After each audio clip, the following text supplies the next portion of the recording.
आज की कैबिनेट हमारे मुख्यमंत्री डॉक्टर मोहन यादव जी की अध्यक्षता में संपन्न हुई और इस बैठक में मुख्यमंत्री जी के द्वारा कुछ विषय निर्णयों के अलावा भी बताए गए कि जो राज्य के लिए महत्वपूर्ण विषय थे उसमें सबसे बड़ा विषय था 2 रोज पहले ही वो बालाघाट होकर के आए। बालाघाट को नक्सल मुक्त कर दिया गया है। यह सबसे बड़ा कार्य, एक चुनौतीपूर्ण कार्य भी था। दिसंबर तक की उसमें डेडलाइन देकर के एक समय सीमा निश्चित करके नक्सल मुक्त किया गया और उसके बाद मुख्यमंत्री स्वयं बालाघाट में जाकर के आए और बालाघाट में उन पुलिस के हमारे कर्मचारियों को पुरस्कृत भी किया और आउट ऑफ टर्न प्रमोशन भी दिया, जिन लोगों ने या जिनके कारण से इस अभियान के अंदर सहयोग मिला।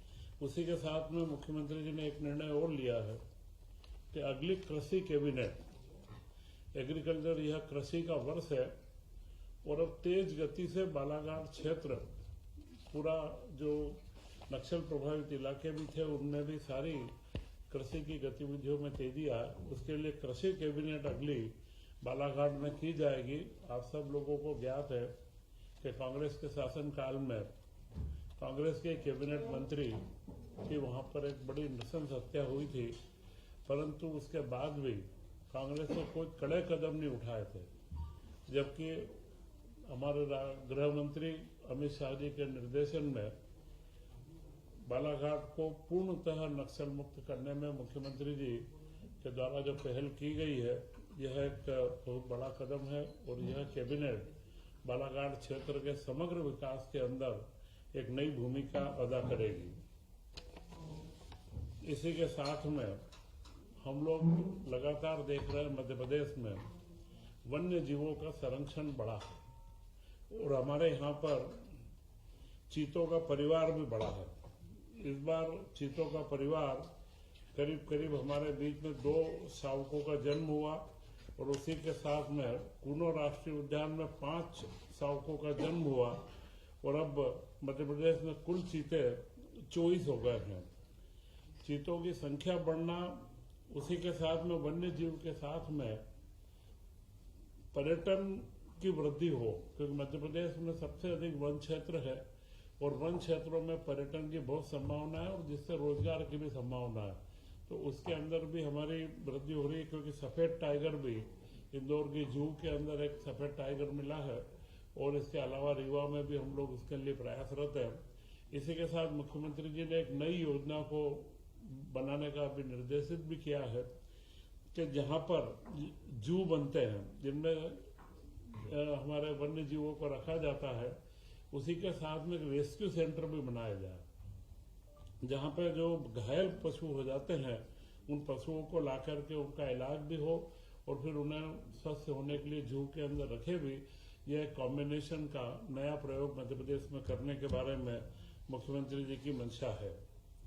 इसी के साथ में 2 रोज पूर्व ही इंदौर में दाल मिलों का एक 2 दिन का सेमिनार हुआ और उसके ऊपर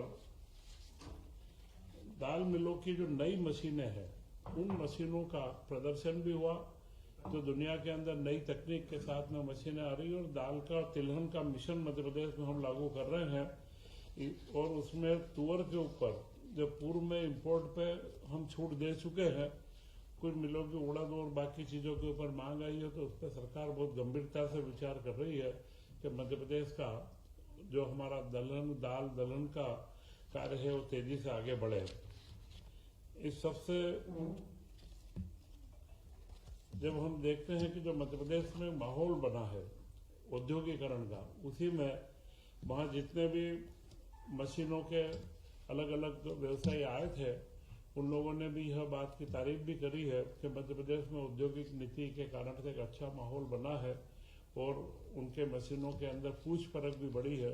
तो मैं ऐसा मानता हूं कि ये मध्य प्रदेश के विकास के अंदर एक बड़ा कार्य है।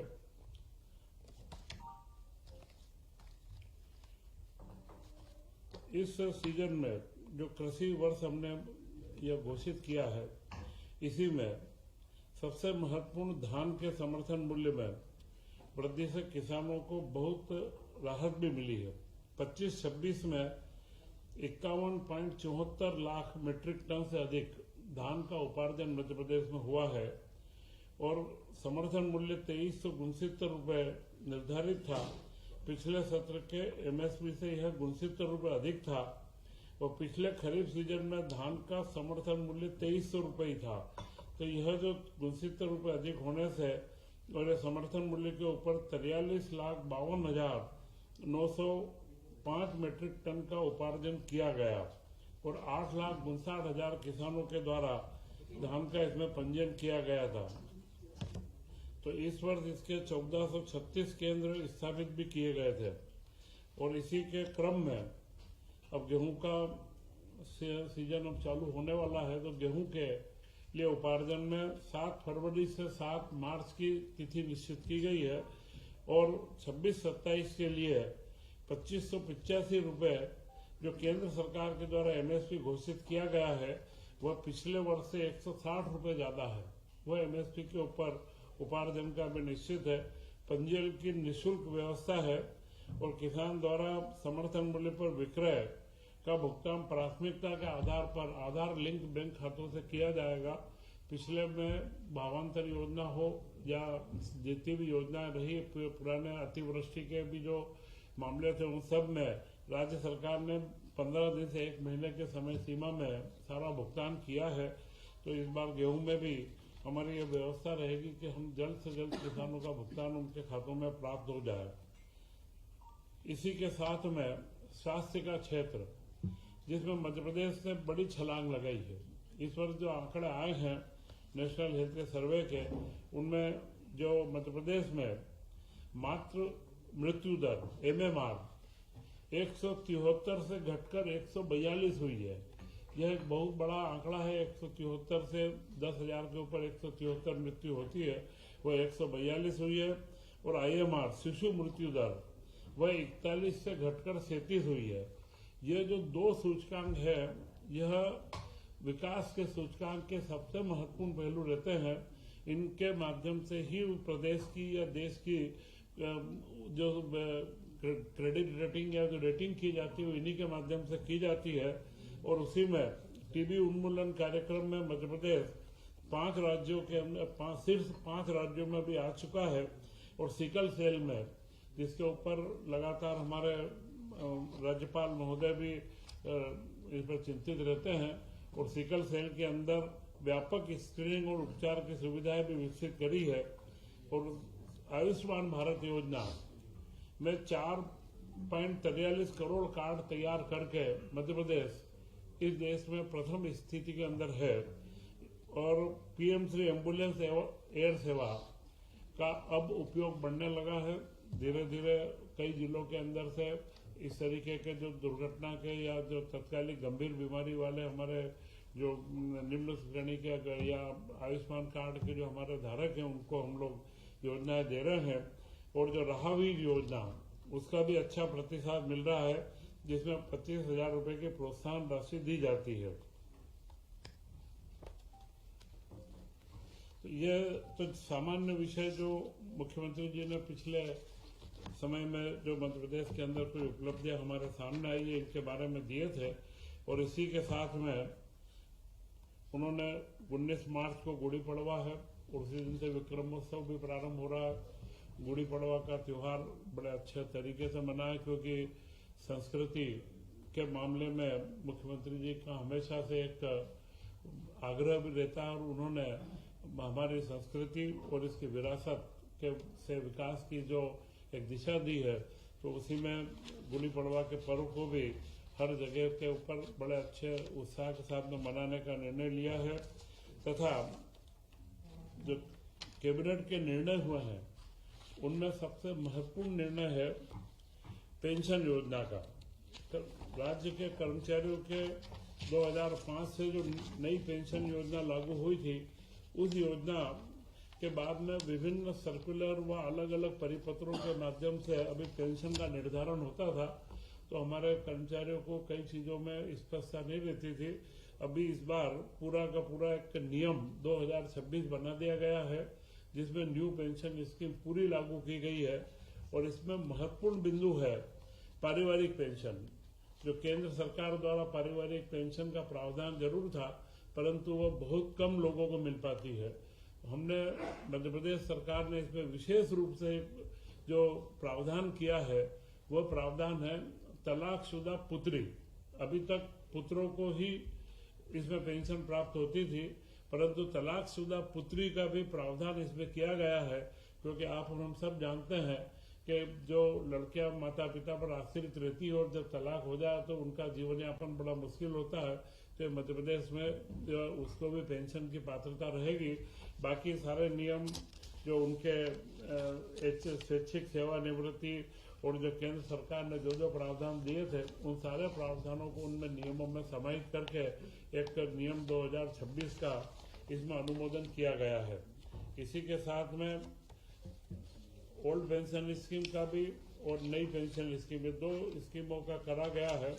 तथा आदिवासी क्षेत्रों में जो प्रधानमंत्री जी का महत्वपूर्ण कार्यक्रम है धरती आबा जनजाति ग्राम उत्कर्ष अभियान, धरती आबा कार्यक्रम के तहत जो हमारे सामने अविद्युतीकृत घरों की संख्या टोटल 63,000 चिन्हित की गई थी। और वहां पर जो शासकीय संस्थान थे वो 650 थे।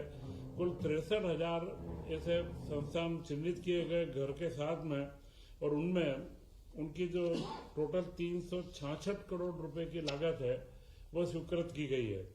और जो ऑफ ग्रिड है उसमें ऊर्जा विकास निगम परंपरा इसमें सोलर प्लस बैटरी का लगा करके ऑफ ग्रिड, जहां पर साधन 2 लाख से ऊपर का खर्च आता है, उसमें ऑफ ग्रिड का करके और 97 करोड़ में 8,521 घरों के अंदर बिजली की व्यवस्था की जाएगी। इससे हम 100% लक्ष्य की ओर आगे बढ़ने में कामयाब होंगे। इसी के साथ में उच्च न्यायालय में कंप्यूटर ऑपरेटर और इनके अंदर जो कई हमारे समर्थ है उनमें 5 साल की वृद्धि की गई है। पहले 40 साल था, 45 साल किया गया है। क्योंकि जो ट्रेंड कंप्यूटर ऑपरेटर वो आईटी के बच्चे हैं, उनको 5 साल की जो सेवा वृद्धि करने से उनके अनुभव को देखते हुए हाईकोर्ट में इसका लाभ मिलेगा। इसी के साथ कई योजनाओं की निरंतरता, जैसा आहार अनुदान योजना, एकीकृत छात्रावास योजना जनजाति कार्य विभाग के अंदर है, और सीएम राइज विद्यालय योजना, आवास सहायता योजना, जनजाति कार्य में छात्रवृत्ति, शुल्क प्रतिपूर्ति और विदेश अध्ययन की योजना, और महिला बाल विकास में मुख्यमंत्री कोविड 1.8 बाल सेवा योजना, इन सारी योजनाओं की निरंतरता की स्वीकृति भी इस कैबिनेट के अंदर दी गई है। तो यह कैबिनेट के जो महत्वपूर्ण पहलू थे मैंने आपके बीच में रखे हैं। अगली विधानसभा का सत्र है, उसमें 18 तारीख को बजट पेश किया जाएगा, और मुझे लगता है यह बजट अपने आप में एक बड़ा संतुलित और विकास उन्मुखी बजट होगा। तथा मुख्यमंत्री मोहन यादव जी के नेतृत्व में मध्य प्रदेश ने जिस तरीके से हर क्षेत्र में जीडीपी के अंदर भी विकास हुआ है, औद्योगिकरण के अंदर विकास हुआ है, और करीब करीब 8 लाख करोड़ से ज्यादा के प्रस्ताव हम जमीन पर उतार चुके हैं। तो यह जो सारी उपलब्धियां हैं, इन सारी उपलब्धियों के बारे में अब अगली बार आप लोगों के बीच में हम रहकर के चर्चा करेंगे। विधानसभा का सत्र भी अब 16 तारीख से प्रारंभ होने वाला है। तो मैं पुनः आपको गुड़ी पड़वा से हिंदू नव वर्ष के प्रारंभ की जो अगले शुभकामनाएं देता हूँ। जय हिंद, जय भारत।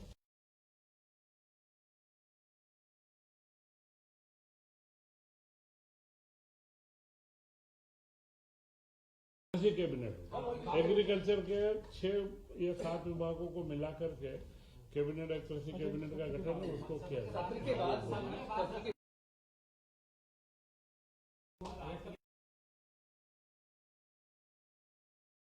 जो पैसे कम मिल रहे हैं, इसमें कोई आप ठीक है।